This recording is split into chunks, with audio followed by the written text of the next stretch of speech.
My next guest makes her Invicta FC debut coming up here July 21st. It is Alesha Zappitella joining me here on the program for the very first time. Alesha, how are you? I'm great. How are you? I'm doing very well. It's Canada Day here in Canada, so I'm wearing my red shirt to celebrate. What are you doing for Independence Day coming up on the 4th? I'm just gonna do some barbecue, probably work out in the mornings. This way I don't gain too much weight. Watch some fireworks. Nothing too crazy. No, that's good. At least you get to celebrate. I know sometimes during fight camp, you got a lot of responsibilities, so it's tough to fit in stuff like that. So that's great. But I noticed on Tapology they have your nickname as Half Pint. What's the story behind that? Actually, Half Pint goes back a long way. Okay. One day I walked into the gym and Josh Parisian just started calling me Half Pint, and it caught on. But no one at the gym actually knew that was my great-grandmother's nickname, and I always wear a necklace that says Half Pint. Okay. So it fit perfectly. Good stuff. And you mentioned Josh there. He's obviously coming off some great news with that knockout win over Greg Rebello on Contender Series. I know you guys threw a little thing for him because he's going to be on The Ultimate Fighter. How cool was that to see him get this opportunity?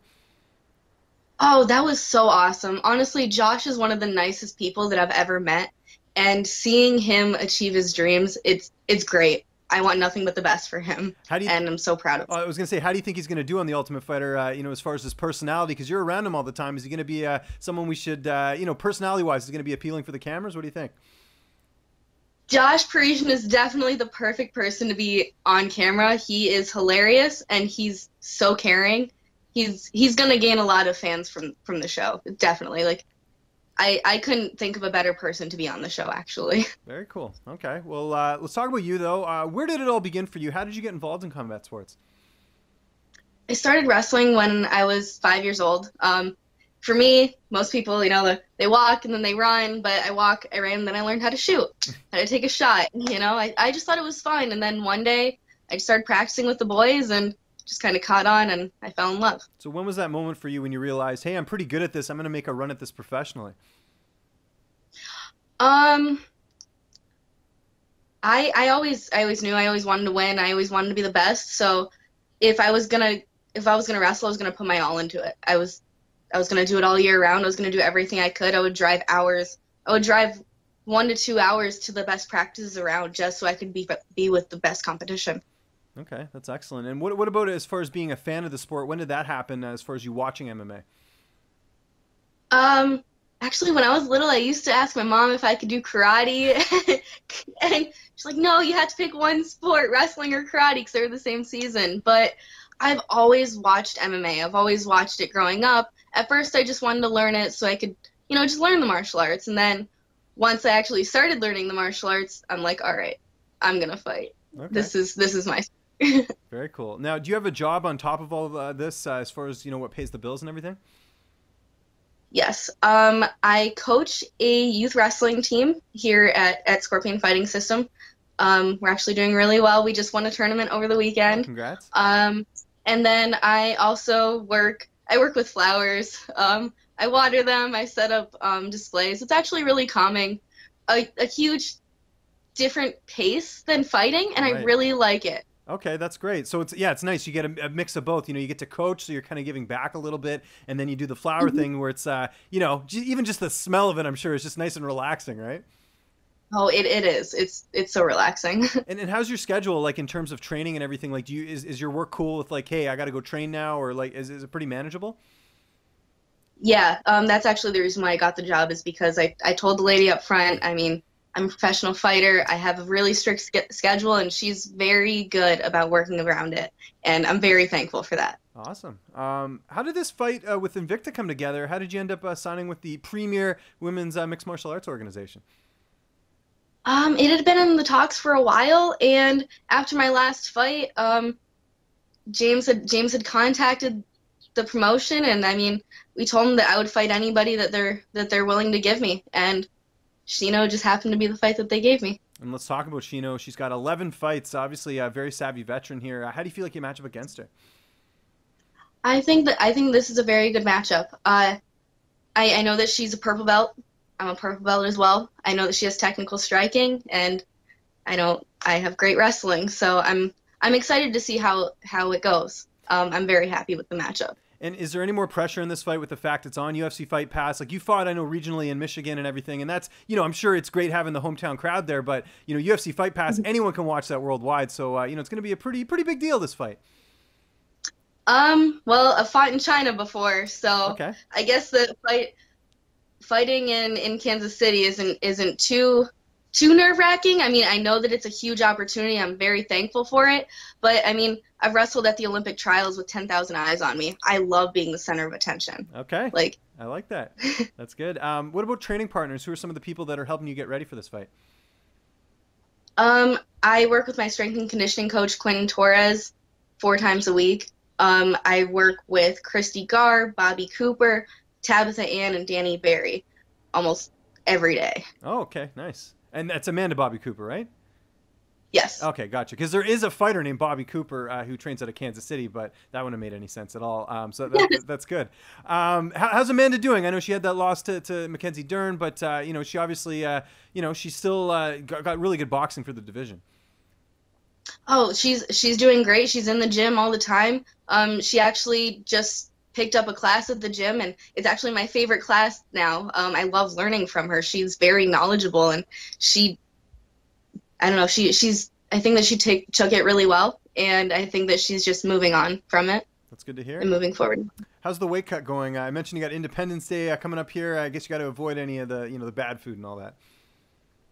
Actually, I'm pretty much a natural 105er. Nice. I only walk at 114, so it's not a bad cut. Okay. Which makes the fight camp so much better, because cutting weight is always the biggest stressor about a fight. No. And the fact that I don't really even have to worry about this fight is a blessing. Yeah, no, that's awesome. So I guess you don't have to cut much weight at all. You don't even have to really focus on the weight cut. It's more about the fight itself. Yep. Oh, yeah. That's good. That's awesome. Who's going to be in your corner for this fight? James Gray and possibly Danny Barry. Okay, that's good. And how do you see this fight playing out on July 21st? I mean, you're going to get your hand raised, otherwise you wouldn't have taken the fight, but how do you see it unfolding? I'm going to go in there, and I'm excited to show off the fact that I am a striker and I have good striking, but I'm going to go in, I'm going to be a bully, I'm going to wrestle, and I'm going to take her to the ground and probably going to finish it there. But whatever happens, and I'm going to get my hand raised. And I know you fight a lot. Is the plan to get a quick turnaround after this and just keep the momentum going? Because you got the 3-0 record. I imagine you want to keep that going. I would like to fight as many times as I possibly can. Okay. I'm not one to turn down a fight. And how many fights do you have with Invicta? This is my debut. Well, no, I know it's your debut, but how many, do you have, it's like a multi-fight contract or just a one-fight deal? It's multi-fight contract. Oh, nice. Okay, that's good. And one of the luxuries of Invicta, too, is like if you want to go fight for like an LFA or another promotion, they're usually pretty good about that to keep you active, because I know they'd only do cards every couple months, right? Yeah, yep. Okay. They've expressed that they would be all right with me fighting elsewhere as long as the matchup is good and they're okay with it. Excellent. Which is completely understandable. Yeah, no, you got to stay active. What about downtime? What do you like doing outside of training and everything? What are your hobbies outside of flowers and training and everything else? I mean, other than doing jiu-jitsu tournaments and taking my kids to wrestling tournaments, I like to read and I like to meditate a lot. I guess anything outside, really. I love just being outdoors. I don't really like to just sit inside and watch a movie. No, I hear you. Well, any good books you're reading right now? I am reading The Slight Edge. It is a book about your mindset and getting your mindset right. That's actually what I've been reading a lot lately. Yeah, because that's a huge important. I was going to say MMA is so mental, right? Like you can, really show off all your skills in the gym, but it's translating that into the cage, which can be difficult at times.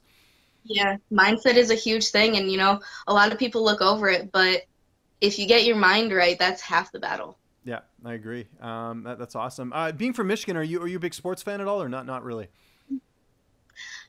Yes, I am a huge sports fan, but I'm actually from Ohio, so the fact that I live in Michigan, we're #1 rivals. So okay. It actually makes it fun though, because I get to talk some smack, and Ohio's gonna win. Like, it's fun. It's nice. How did you end up in Michigan then? I ended up here because I went to college at Eastern Michigan, but college wasn't really for me, and after I took my first fight, I met James Gray, and I absolutely fell in love with Scorpion Fighting System, and I stayed for the training. Okay, that's awesome. So who are your teams in Ohio? Like, who do you cheer for? What sports? What are you into? The Indians, Okay. huge the Indians. I'm an Ohio State fan. I guess I don't really follow it too much, but like if Ohio State is beating Michigan, I'm happy. Okay, good. Not Columbus Blue Jackets. You're not really into hockey at all? No. I actually just got into hockey this year. I was really rooting for Las Vegas Okay. in Stanley Cup, but they didn't win. No, they got close though. It was really close. It was really exciting to watch. I don't think that's ever happened. Like a franchise, like a debut franchise, has gone all the way to the Cup final. That was pretty incredible. Oh yeah, that was the reason why I was rooting for them, because it's their first year and they were doing amazing. Yeah. Always want to see a new team do great. No, that's great. Did you get to any Red Wings games in Detroit at all? No, I didn't. Okay, because they got a nice stadium. I was there last year for the UFC. It's pretty nice. They revamped that whole downtown area, like the Little Caesars Arena. It's really nice. So. Yeah. Um, I haven't been there actually. Okay. All right. Well, I recommend it. As I'm a Canadian, so I have to ask the hockey questions and stuff, right? That's like mandatory, I think. So there you go. But in the meantime, we got to check out this fight. It's Invicta FC 30 coming up here July 21st. Alesha, it was great getting a chance to talk to you. Just remind people where they can find you on social media, and if you have any sponsors or shout outs, the floor is yours. Okay, well, you can find me on any social media at Alesha Zapp on Instagram, Facebook, and Twitter, all at Alesha Zapp, nice and simple.